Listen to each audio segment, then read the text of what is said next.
And we are pleased to be joined by Major General Don Dunbar. He's with the Wisconsin Army National Guard. It's a patriotic day here. It's the 10th anniversary of September 11, 2001. And it's great to have you here with us. And we're looking forward to our chat today. As I noticed you threw out the first pitch. A little low, you did a great job.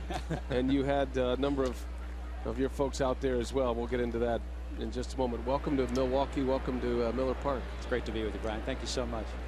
Yeah, talk a little bit about the National Guard and specifically the Wisconsin National Guard. A bunch of the servicemen and women have been on deployments. What's the status right now with folks in Wisconsin? Well, right now we're actually at a fairly low point with our deployments, but we have deployed over 14,000 since that day, since September 11th. We peaked in 2009 with about half of our force of 10,000 overseas in Iraq, Afghanistan, the Horn of Africa.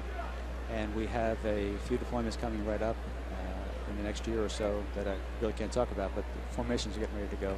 So we continue as a National Guard to evolve. It's not just about police, fire.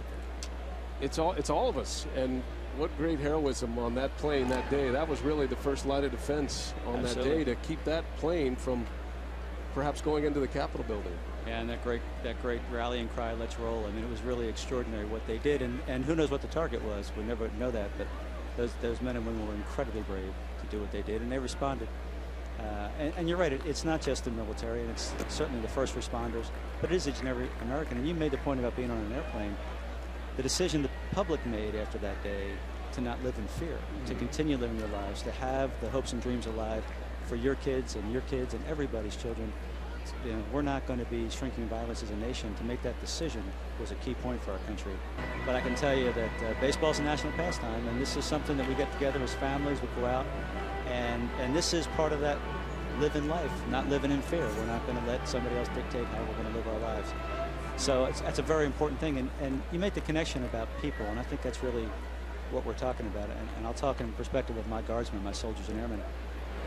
They are absolutely the finest men and women that Wisconsin has to offer. And I'll just give you one story. When the 32nd Infantry Brigade Combat Team was our largest deployment since World War II. They were going overseas in 2009. And the Command Sergeant Major, Ed Hansen, he was the senior enlisted member of the unit. And we have a rule, at 60, you're done. So he's turning 60. And the unit's going to deploy. And he came to me and he said, "Listen, General, these are my soldiers. I can't let them go into combat without going with them." So we got him a waiver. He wanted a waiver to go beyond 60 so he could serve with his troops. That kind of thing happens every day in Wisconsin. General Dunbar, we appreciate your time. We appreciate your service and all of those who are under you and the way they serve our country and make us proud. Thank you so much. I appreciate it. Pleasure to meet you. General Dunbar. Thank you for everything.